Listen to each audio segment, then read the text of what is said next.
All right, this is not even the full card, but it's something to go on. Um, because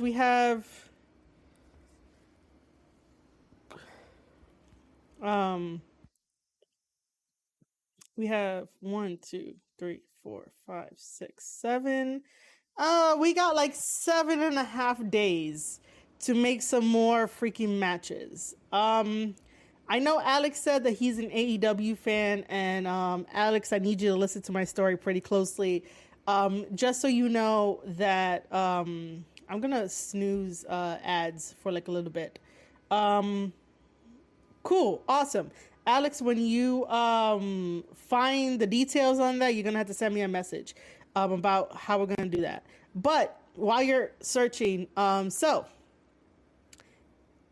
after WWE let me go in 2018, November of 2018, I went to the big event, which, you know, I paid for that with, paid for my tickets with that WWE money.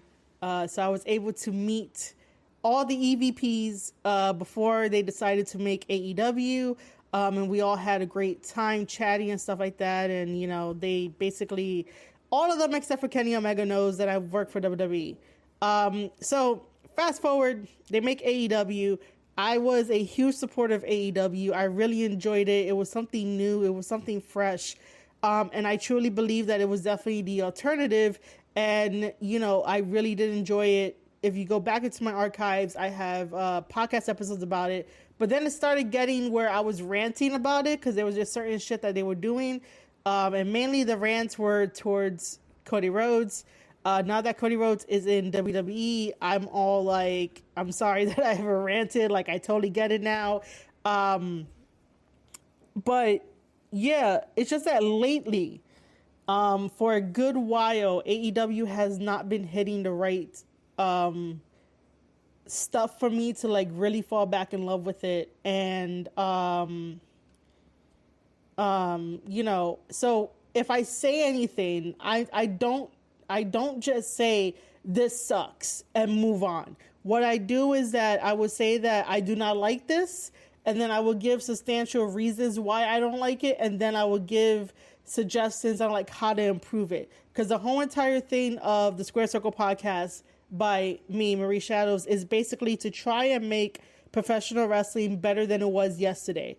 I still want professional wrestling to be as messy as it is, as unique as it is. However, if there are flaws that keep on happening and those flaws do not fix itself or improve, that's the flaws that I'm going after to try and fix it and present a different perspective for fans around the world who are listening to this, why the flaws need to be fixed. Because if all you do is stay in a positive bubble, you're not growing. You're not trying to make something that you say you love the best that it could truly be. Like, it's like wrestling is never going to be perfect, but wrestling can be the best it's ever been with having constructive criticisms with the great is not the right word I want to use, with constructive criticisms with different perspectives from like myself or anyone else from the chat or anyone else that would join me on a panel or something, because we all see wrestling different, but the umbrella of it all is basically like the love that we have for something so unique. And yes, I do consider professional wrestling a sport because that's what it is, but I just don't want people to just automatically think that you know, I just shit on the company because I want to shit on the company. The only reason why I'm saying this this long thing is because Reddit, you know, Reddit is a gamble every time that I post in like the New Japan Reddit subreddit, and you know, I didn't have a really great interaction with, you know, two of the people there, even though they're like just regular users and stuff like that. But it was to the point of that, like, I already said my piece on why I don't like CM Punk anymore. And then they use that as a way of like, you know, oh, that they can't follow my stuff and that was the first thing they went to rather than like the other stuff that I have on my Substack. So, I was just thinking about like, what exactly is my podcast? And my podcast is definitely my podcast and content is definitely to make wrestling better than it was yesterday. But I would never just straight out, like most other podcasters, whoever listens to other podcasters, I would never just straight out say, this sucks, and leave it at that. No, I'm always going to be like, well, this didn't go over well. This didn't do well. This didn't feel right because of X, Y, and Z. So that's a little like PSA out there for, you guys, just to understand like where my content is coming from, what I do, this is what I do, and stuff like that. But yeah, getting to the Forbidden Door, pay-per-view card of what we have. Alex in the chat says that he has some thoughts. He thinks Kenny will appear at Forbidden Door. I don't think Kenny is going to appear on wrestling for a good while. That man needs like some more years off, man. Like he needs a fucking vacation. Just because of everything that he's put his body through and has been like nonstop and stuff. So, I would rather Kenny come back like 110%. But these are the cards. These are the matches that we are definitely going to be going over. Let's start with this really convoluted fucking tag team of a match, meaning the 6-man match, the trios match, whatever you want to call it. Like, this is so convoluted. First of all, how do you say to your fans that tune in every Wednesday, every Friday, how do you say to them, Jon Moxley and Tanahashi are going to have a face-off and they're going to have like a promo battle off, and you have Jericho come out and destroy the whole shit and just bury the fact that Jon Moxley and Tanahashi had a face-off with his announcement of new members that don't fucking make sense to join him and to face Eddie Kingston, Yuta, and Shota Umino. Like, I was like, how do you bury something that is supposed to headline Forbidden Door? Jericho's not fucking headlining Forbidden Door, so like, he wouldn't like it if somebody else tried to come in and do that shit to him. And, like, how the fuck was Jon Moxley agreeing to that? Oh my God, that bothered the hell out of me, where like Jericho just came out, did that shit. We had a brawl in there, I get it's supposed to set up for like next week where we have, who do we have? I think it's Jericho and Sammy, or it could be Jericho and Suzuki, I don't know, taking on Jon Moxley and Tanahashi. And it's like, okay, I get you set that up for that, but obviously AEW likes to throw stuff at the wall and see what sticks. But I just didn't like how it happened, how it went down. That's like a disrespect to Tanahashi. Like, Tanahashi knows English, but he may not be as confident, but let them have the face off. So this convoluted 6-man is Chris Jericho, Murder Grandpa, which is Minoru Suzuki, and Sammy Guevara. First of all, before I go any further, this is how AEW needs a writing team. And by the way, for any new viewers that are lurking out there and that this is the first time that you're seeing Marie Shadows, I have a degree in creative writing. I also have a publishing certificate, and my biggest dream in the world was to write for WWE. That didn't happen, but I decided to be part of the WWE network. But I'll talk about that later, or I'll just link you guys like the episodes of like my WWE days. But either way, I want to be a writer, and this is how you can tell WWE. This is how you can tell AEW needs writers, because Sammy Guevara went back to Jericho after leaving Jericho. Why? Sammy and Tay already has the heat of go home. Like, go home, Sammy and Tay. Like, we don't really want you there. Like, it's not good or bad heat. It's more like you guys are just so obnoxious that it's like, go the fuck home. especially when Sammy decided to dress as Fuego del Sol, and then blindside attack Ortiz, and that's how Ortiz is now bald. And I'm like, Sammy, go the fuck home. You were not needed in that. Like, it doesn't make sense for you to go back to Jericho unless you're gonna like dethrone Jericho and like take over the team. But I don't see that either. But to go back to um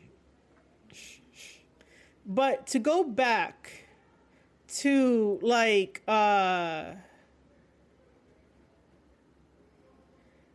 to go back to somebody else that you left, basically, like, doesn't really work well.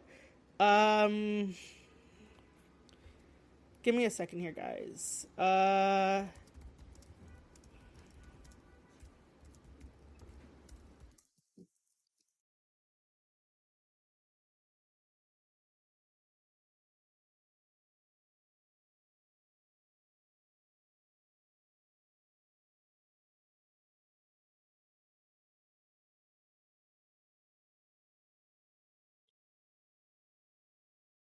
So yeah,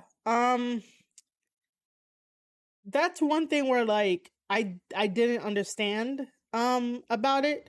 um and then to face Kingston, because Jericho still has problems with him, and then you have Yuta and Shota, and they got problems with like, I they don't have problems with Suzuki, I know that, but you know, it's just a trios match. I just hope that goes on first of the pay-per-view. Um, you know, Give me a second.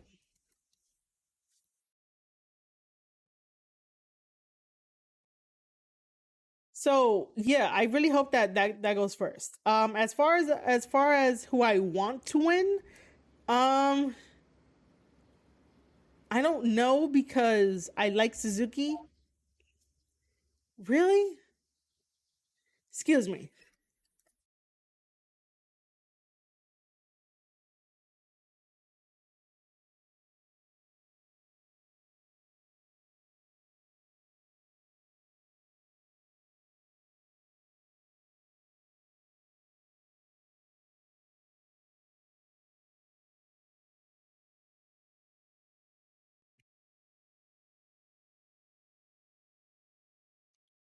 Freaking phones.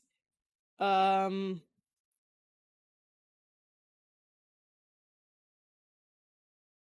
okay. So Alex says that he thinks Osprey and Orange is going to open the show. Um, if they do, I wouldn't like that, but that makes sense for them to do that. I would just want the trios match to get done, um, and then we'll move on to something else. I guess we could definitely go to Will Osprey versus Orange Cassidy. You know, I wanted Osprey to battle somebody else. I wanted Osprey to like, um I am too. I am an Osprey fan as well. Um so yeah, I would definitely,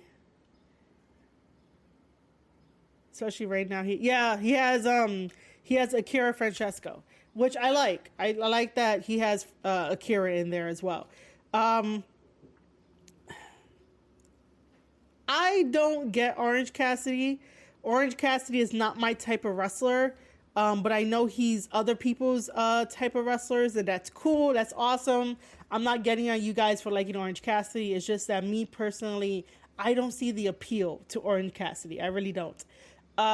So I wanted like Osprey to face somebody else. Like he could have faced, if Andrade didn't have the problems he was having because he signed to CMLL, and CMLL is not going to be doing partnerships with New Japan Pro Wrestling. So, you know, I would have loved Andrade versus Will Ospreay. That would have been great. Um, No, Osprey versus like anyone else on the roster other than Orange Cassidy would have been great. Hopefully Osprey goes over in this match. Just because I want Osprey to go over. It just makes sense. If not, if Osprey doesn't go over, then he'll say that there's a conspiracy against them with in AEW. Orange is a wrestler to make you laugh in wrestling with his attitude. Yeah, I could see that. I just don't get it. Um, let's talk about this winner takes all tag team title match. Why? Why does all the titles need to be on the line? Why? Jeff Cobb and the Great O'Khan just got back their freaking titles from Chase and Fale back in Dominion, which isn't that long ago. And you're gonna have them put up their IWGP World Tag Team Championships against Roppongi Vice, who has nothing, and against FTR, that they're going to be putting up their Ring of Honor championship titles.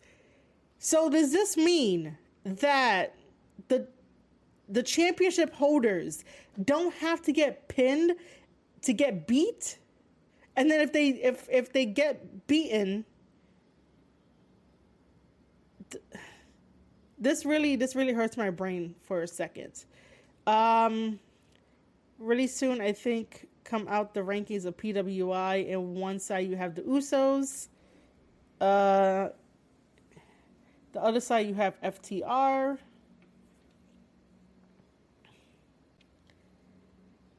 So are you saying that this is to show that FTR is one of the best tag teams in the world? They can win. Well, yeah, if FTR wins the IWGP World Tag Team Championships, one, I'll be upset. Two, they can definitely claim their stake as being one of the greatest tag teams in the world. And they will definitely be on the PWI's list for best tag team, and they'll probably beat out the Usos, because I think the Usos were like number one. I think the Usos were number one when they did the power rankings. But yes, I will be upset if Jeff Cobb and the Great O'Khan lose their IWGP titles. So, like, if Roppongi Vice pins any one of them, they get the fucking belts. This is why I don't like a winner take all thing, because there's no rules, there's no boundaries. I'd rather have Dax and Cash enter themselves into New Japan Pro Wrestling's World Tag League and definitely, stake their claim for why they are the best tag team in the world, and stake their claim why they should be holding the IWGP World Tag Team Champions and not the current champions or anyone in the future. When we get there. Let FTR also face GOD once Loa is better with his knee injury. Like, I just don't like the whole winner takes all type of deal at all. Like, I really don't. I'm really concerned about this match because, again, I don't want my guys, Jeff Cobb and the Great O'Khan of the United Empire, to lose their fucking belts when they haven't made the tag team division, fucking great. Like, New Japan had to take the damn belts off of them during Dantaku because it was a celebration of Bullet Club. And then once we come to Dominion, they get it back, which is awesome. And then now they're in a fucking triple tag team match where they could lose it. I don't care about FTR losing the Ring of Honor tag team belts. Like, that's fine. If they lose it, they lose it. But other than that, like, I don't care about FTR with the Ring of Honor belts. I care more about the IWGP belts because for some reason, when it comes to certain wrestlers in New Japan Pro Wrestling, they don't get to hold the belts long enough. If they're not a heel in New Japan Pro Wrestling, they don't hold the belts long enough, and that's what I hate. Baby faces should be holding the belts long, as long as the heels, and also elevating their respective divisions. So like Jeff Cobb and the Great Khan, like that's the first ever tag team to have both of them together, and they both work really well together. And so, they haven't even started to build the tag team division in their image. It's the same way with Tama Tonga. Him losing the freaking never openweight championship title to Carl Anderson, and we all know Carl Anderson is not going to freaking raise that division. Like, we know this for a fact. Like, it bothers me that, like, when they put this card together and when they think about wrestling, they don't think about how is this going to impact both companies, how is this going to impact the divisions, because let's just say that FTR wins all the gold. Is anyone going to fly them over to Japan to be working, maybe, I don't know. My brain wants to say triple the schedule because now they have to keep up with storylines and face this guy and face that guy. Those tag team want a shot at it. Like, are they gonna fly them out to Japan? Because it seems like FTR is like scared of leaving the fucking States. Because if anything, if they really wanted to make a statement right after the Great Khan and Jeff Cobb jumped them on Rampage or Dynamite, no Dynamite. Jumped them on Dynamite, they should have been on a fucking plane and over there to Japan to fucking like fuck them up if they were really upset about it. This is why it feels like it's one-sided, and yet then the internet wrestling community get on me for like the shit that I say. It's one-sided. This is Tony Khan flexing the ability to stop certain people to not going over to Japan to basically have both fan bases come together and be like, yes, I want to see the Forbidden Door because my wrestlers got jumped, right? In Dynamite. First of all, I don't claim FTR as being one of my guys. I don't claim them to be as one of my guys. Like, they're there. But for other people out there, for other fans that are out there for FTR, you will basically say, my guys got jumped on Dynamite, so I want them to go fight the New Japan guys over in Japan, and I'll find a way to watch it, or I'll listen to someone's podcast, my podcast, who's going to talk about it, and, I'm going to root for them to beat the shit out of Jeff Cobb and the Great Khan who got away.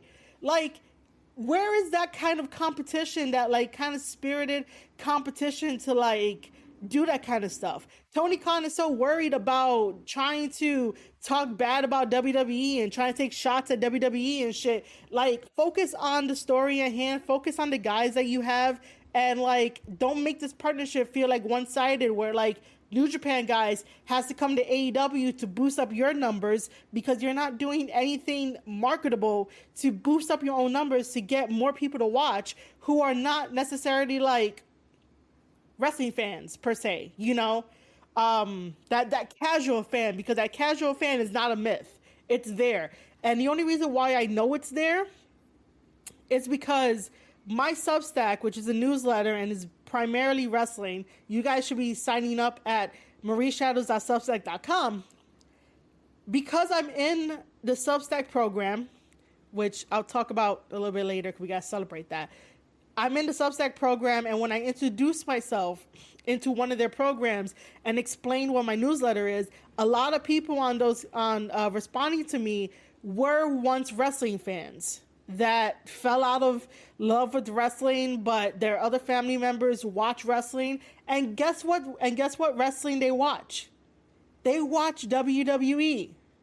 So that casual fan is not a myth. That casual fan is still there. It's just that sometimes people just think on a smaller social media scale level. So yeah. All right. Let me stop ranting about this, because if not, I'm gonna not pay attention to like my chat. And by the way, I can't really do much about the sun behind me. You guys gonna have to like deal with my awesome halo that's here, all like the light and shit. Jersey Devil, what's up, man? I'm not trying to ignore you. Don't think I am. Um, okay, let me go back up here because I know Alex said some stuff. Um, okay, so okay, cool, cool, cool, cool, cool, cool, cool, cool.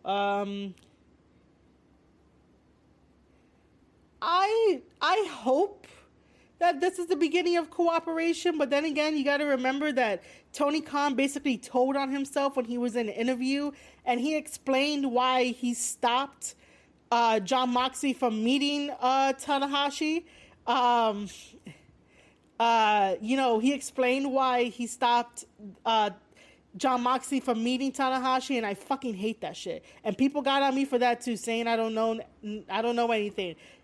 This is for Tony Khan's ego more than it is for the fans. Okay, I'm just saying that right now. Um,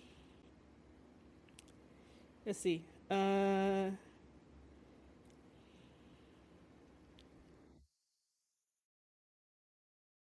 Yeah, they're both to work to fix it, but I don't. I say this every single time. I don't trust Tony Khan. I really don't. And the fanboys that trust Tony Khan would then, they probably got like fucked over so many times in their lives that they just think that this is normal, but it's not. It's like, bro, Tony Khan is always telling on himself when he's in these interviews. And then if I point it out, I'm the wrong person. I'm totally wrong. Jersey Devil said, when was the last time FTR even defended the Ring of Honor titles? The last time they defended it was at Supercard of Honor. And then because Tony Khan doesn't believe in Ring of Honor, because Ring of Honor doesn't sell enough in pay-per-views, we're probably not gonna get, much Ring of Honor. So they're gonna continue with the titles. Um, and what was it? And as it stands at the moment, would you even want the Ring of Honor belts? Man. And just so you know, Jersey Devil, who's in the chat, he is a lapsed wrestling fan. There we go.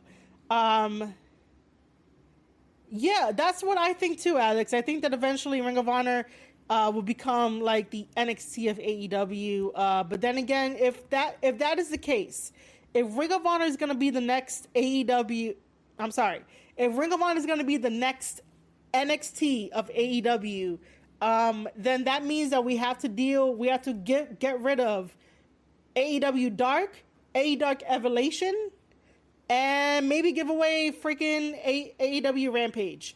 Because all three of those don't do shit for AEW Dynamite. Yeah, definitely developmental territory. But yeah, back to my fucking rant over here because, I love New Japan. I really do. New Japan is like very solid. They're not perfect, okay? They have their skeletons in their closet too, but the men that work for New Japan Pro Wrestling, they put on one hell of a show. They know how to tell a story inside the ring. They know how to tell a story outside the ring. There's just something like that passion that they have is very infectious and very like, I could gravitate towards that. I can get behind a Jeff Cobb and a Great O'Khan and, basically like support them. I could get behind my boy Hanare. I could get behind Will Ospreay and Akira Francesco and TJP. And like, I always want to see them wrestle. I always want to see them, do more in New Japan Pro Wrestling and wrestling in general when it's fucking logical. A winner takes all for these type of belts are not fucking logical because then what's going to happen? I have a lot more questions than answers, and that seems to be the thing for AEW. AEW definitely does I'm going to leave you with more questions than answers. And it's like, no, you wouldn't do that. I use this analogy a lot. I'm surprised people don't get tired of me using this analogy. But I use this analogy of when it comes to your favorite TV show, whether that's, binge watching, like, Stranger Things, because I know people are talking about Stranger Things. But whatever show you love on your streaming platforms, you guys would not like it if the main character of your favorite show shows up for week one, week two, and then all of a sudden disappears, and then week 9 comes back as if nothing happens. You guys would not like that. So I don't understand why wrestling fans, especially AEW wrestling fans, just take everything that Tony Khan gives them without fucking question. That's not how you improve the business. But yes, Alex, to your question, this is a very incomplete card. This is the matches that we have so far. When it comes to Jay White, I think we're going to be having Jay White versus Adam Cole versus Hangman Adam Page. I don't feel Okada needs to be in the Forbidden Door. I just don't feel he needs to be there. He doesn't really need to.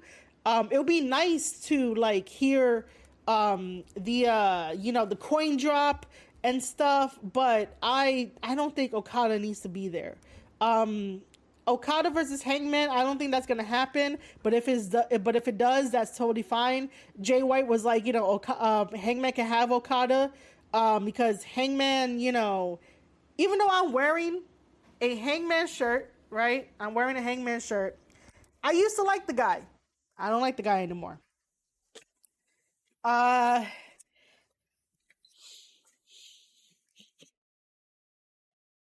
you bet $100 that Kenny Omega will be on the show. Like I said, man, like I hope that he's healthy and happy and stuff like that. If he is on the show, that's awesome. Oh, but not involved in action. Yeah, I mean, like it'll be nice if he opens up the show and says, have a little like promo. That'd be great. Oh, excuse me. Um. Okay. But yeah, I'm gonna move on from the title picture, from the tag team title picture, because if not, I'm gonna go around in circles and it's just gonna be like, this is really bad. Above it is the fatal 4-way for the AEW All Atlantic Championship title match. I said in my previous podcast episodes that I do not like the title of the belt. It could have been named something else. We have Miro. We have Pac. Whoever wins between Black and Penta, and then whoever wins in New Japan Pro Wrestling. Just so you guys know, my backing is Miro. I think that Miro is going to win this and be the first ever All Atlantic champion. I do not see AEW giving this to a New Japan guy, because AEW does not have a good track record of allowing New Japan guys to win on their soil in their home promotion, meaning AEW.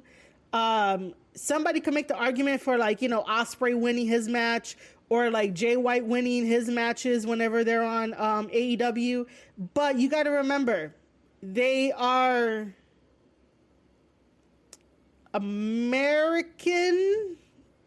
Like Jay White is American, even though he's from New Zealand, but he's American. Now, Ospreay, even though he's from the UK, like he'll be considered and thought of as an American. Like he's like, both Ospreay and Jay don't look Japanese, so you could try and like say that, oh yeah, well they win, they're part of New Japan, but I hope you guys understand what I'm talking about. Because Ishii didn't win. Murder Grandpa, I don't even remember if he won. But yeah, some people will try to make the argument that Will Ospreay and Jay White win when they're on there, but that's only because of like, they don't look like Japanese. It's one of those things. All right, so hold on. Yeah, the title's like the Intercontinental Championship. But I just don't like the title of it. Jersey Devil said, once Kenny is back, how quickly does TK put him over Jonathan Gresham for the Ring of Honor title? I don't know. That's a very good question. I don't know. I don't even have like a thought about it. I really don't. Which is kind of weird because I have like thoughts about everything. But for that one, I really don't have. I don't have a thought for it. Um, Again, the question will be: does Kenny Omega need the Ring of Honor title? I know he never held it because I followed Ring of Honor. To my knowledge, he never held it. But you know, if Ring of Honor was taken seriously, then yeah, why not have Kenny Omega as champion for a little bit? But you know, Kenny Omega does very great as like a television champion as well. He could definitely carry a company. We know that. But again, the question is like, does Kenny Omega need a Ring of Honor title? Like, I don't know. Um, so let's talk about this women's match. You guys know that this is the only women's match we're getting on this card, right? We're not getting a second one. We're not getting a third one. And no, if I see another fucking tweet out there that says, New Japan, like, where is their women's division? Or, like, New Japan has a women's division. Can you guys do fucking research?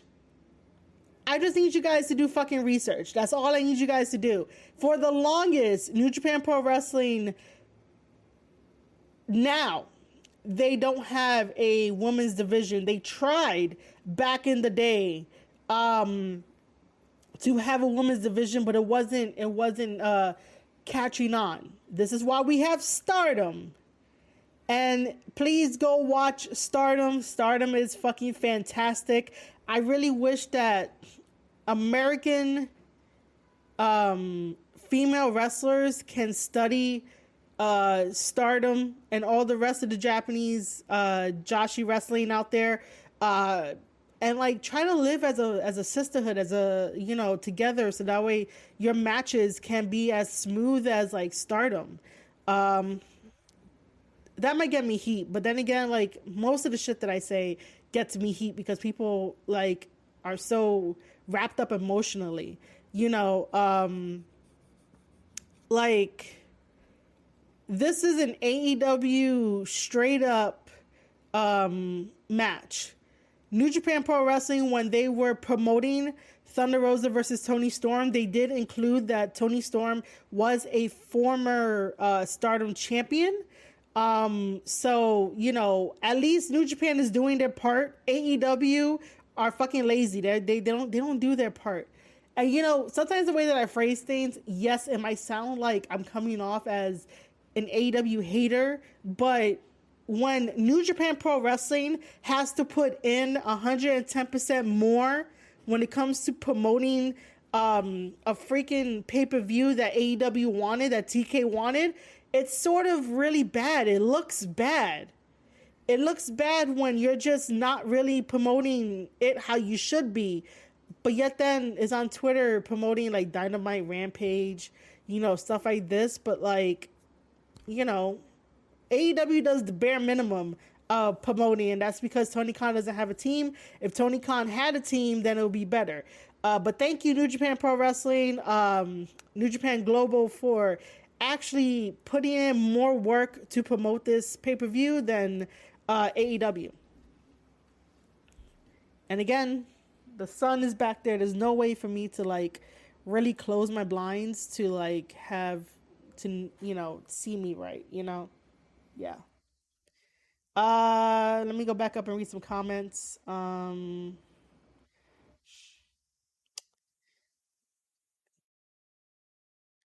Okay, so Alex basically said the only women's division in New Japan Pro Wrestling was when Bull. Nakano. I know I butchered that name. Was on the business. Lioness Asuka, the Hagiwara. Wara. I'm fucking up those names. I apologize. But yes, that's the only time that, New Japan Pro Wrestling had their women's division, and stuff like that. Yes, I'm showing you guys the light. The light. Light. Anyway, this is what happens when it's 4:30 Eastern time, that, the sun just comes right into the living room, and I have lights in front of me, and really bad. Um, yeah, they were the wrestlers of the 80s. So, how much light do I have? I have a lot of light, Alex. Like, my the sun comes into my living room. I am from Bronx, New York. So, the way that this building is like structured, the sun easily like comes in into my apartment, and then I have lights in front of me, and then yeah. Um I could I could try to like shield it, but I could try. I will I would try, but I want the wind to come in because it's hot over here. Um you know, it is summer, so you guys got to deal with my light in the back. Um oh, you haven't been here in 4 years. Interesting. Um New York is okay. It's okay.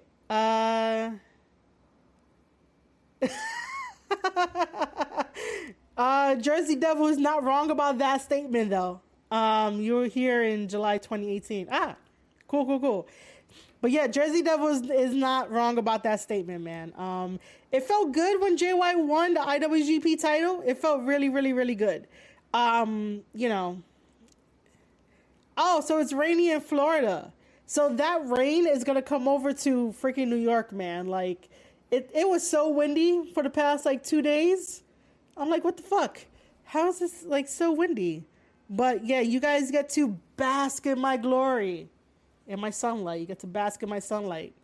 Anyway, I really hope that Thunder Rosa versus Tony Storm turns out to be a very, very wonderful match. Because like it just needs to be. Oh damn. Wow. Alex, make sure to hydrate and stay cool. That sucks. Um, but yeah, I just wish that Thunder Rosa and Tony Storm will have a wonderful match where it will be a very good match. I still need to see more from Tony Storm because I don't believe in her just yet. I'm not drawn to her to be like, all right, I can get behind her. Like, I don't know. I don't know what her character is. That's all. Um, but I really do hope that this is going to be a very good match on the card. I hope it's not like the first match. It better not be the first match. Um, so yeah, I guess we can just quickly talk about Jon Moxley versus Tanahashi. First of all, I said it once, I'll say it again, that Jon Moxley is a hit or miss for me. I also don't like the way that he fucking talks to Tanahashi. Just because he's like, I've been trying to, get your attention, and I've been chasing you here and there and shit. Hold on. I hope that Tony doesn't have the same private problems of Jeff Hardy. I could tell you this, though, because Tony Storm said in her promo that she dropped out of school at 15. You can tell she doesn't have the discipline needed to be in the business, so to speak, even though she was in Stardom. And I know that in Japan they have a lot more discipline. Like, it's a lot more stricter. Um, you know, It's just that the way that she goes about handling certain things when they get a little too overwhelming for her is a little bit questionable, especially how she decided to leave WWE. Very questionable. Because, again, as someone who thinks very logically, and there's always two sides to every story, you learn in life that sometimes you have to cover your bases. You have to cover your ass, especially if you're going to be working in like a corporate job or even a regular 9 to 5 job where you know that like certain policies, in order for you to like not get reprimanded, you would need like, either a doctor's note or just some type of note where like you could cover your ass and be like, yeah, I was here so-and-so, so you can't fire me or you can't reprimand me because I told you in advance but you didn't pay attention. But yeah, you learn that in life. And then to say in a promo that you dropped out of school at 15, I have a lot of questions. Like, how the fuck were you dropping out at school at 15 and your parents didn't say shit about it, right? Like, I don't know, man. Like, I have a different thinking because I'm here in America, and Toni Storm is a New Zealander wrestler, but she stood mainly in like the UK for like wrestling. I don't know if she went to like school in the UK, but like we obviously have two different schools of like thought and like ideology and shit. But I have a lot of questions. You don't get the chance to drop out at 15 and think that more than somebody, or I don't know, don't you don't really tell them that, hey, if you're not gonna book me on the tour, then I'm gonna go have a dentist appointment or whatever. Like, there's certain protocols and steps you learn as you go through life, and how to fit in with society and like what to do in situations like that. Yeah, I don't know where I'm going with it, but I just know that I have a lot of questions knowing that she dropped out at 15 and her actions are just very questionable. But, I hope that she can not do that to AEW, because like if you do that to one company, you're more than likely to repeat it, just because of like, if you get overwhelmed, sometimes people use that as like an excuse to get out of something rather than having a sit down conversation and be like, hey, this is why I need to get away from this. This is how I'm feeling. This is not right. Like, you shouldn't be treating people this way. I wasn't aware of that in my job description. Like, there's ways to talk about things that are uncomfortable. Just so that way people don't think that, you're going to bail on them when it gets too difficult for you. Obviously, if like someone had to drop out at 15, they probably got overwhelmed for whatever reasons, and no one taught them how to really have that conversation of like, hey, this is really starting to bug me. I'm overwhelmed. Let me just get this all out. Just be, there to hear me out. So yeah, I approach things in like a logical way where like if you want to be an adult, you gotta talk things out like an adult. But yeah, other than that, not really much. But going back to the main event that should be Jon Moxley versus Tanahashi for the AEW Interim World Championship title, I'll say it again that Jon Moxley's a hit or miss for me. So, when he comes out and he has his promo and he's all like, I've been chasing you, Tanahashi, for years and blah, blah, blah, blah. And, next thing you know, it's like, people are going to call him the ace. And I'm here like, bro, you got to put in the fucking work. Now I know why he hasn't been putting in that work to New Japan Pro Wrestling. And that's because Tony Khan has been keeping him from going to New Japan Pro Wrestling. And it's like, bro, like, why the fuck are you keeping him from going to like New Japan Pro Wrestling? If you want the Forbidden Door to succeed, why are you stopping these wrestlers? Are these wrestlers not independent contractors? Because all of your little minions on the internet, especially on Twitter, are like, they're independent contractors. They could go where they want. They could wrestle where they want.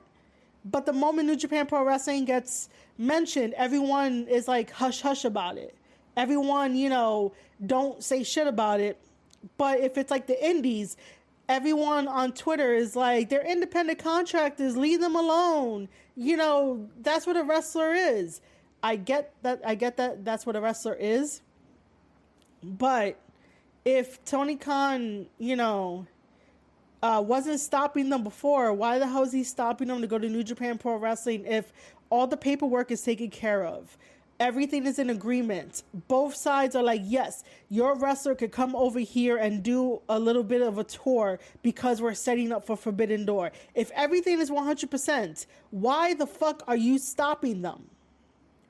That's what I don't understand about the internet wrestling community, that they'll take anything at face value, but the moment that someone is questioning them, they like act like little tiny children rather than having a conversation. This is why, AEW as a product isn't growing, because there's a certain amount of people or bots or just Twitter users that, would basically stop any questioning from people who are starting to realize that AEW is not like the best company there is when it should be. They're good at certain things. They're not good at everything. But yeah, it's just that now I gotta change my attitude about Jon Moxley, because Tony Khan was the one that was stopping this from happening anywhere else. And people don't want to blame Tony Khan, but people want to blame people that bring this to light, Like, it doesn't make any sense to me. But, yeah. I hope that this turns out to be a good match. I hope that Jon Moxley does not bleed within the first 5 minutes of the match. It's a good thing that Jon Moxley went to rehab and to get himself better. But when you replace one addiction with another, meaning to keep on blading, then there's something wrong, and that has to be talked about. You can't just go from saying that you're cured of your demons and you don't want to drink anymore to blading, which is just replacing the addiction that you just fought off. I really need Jon Moxley to stop blading in his matches. I really do need that to really just to stop him blading. Tanahashi is going to have a really good match. He's going to throw in some stuff there. I hope we see some new movesets from Tanahashi. We're going to get the, Dragon Screw. He's definitely going to do the Cloverleaf. He's going to do some other stuff. But other than that, I really hope that this turns out to be a good match. But we all know that Jon Moxley is winning.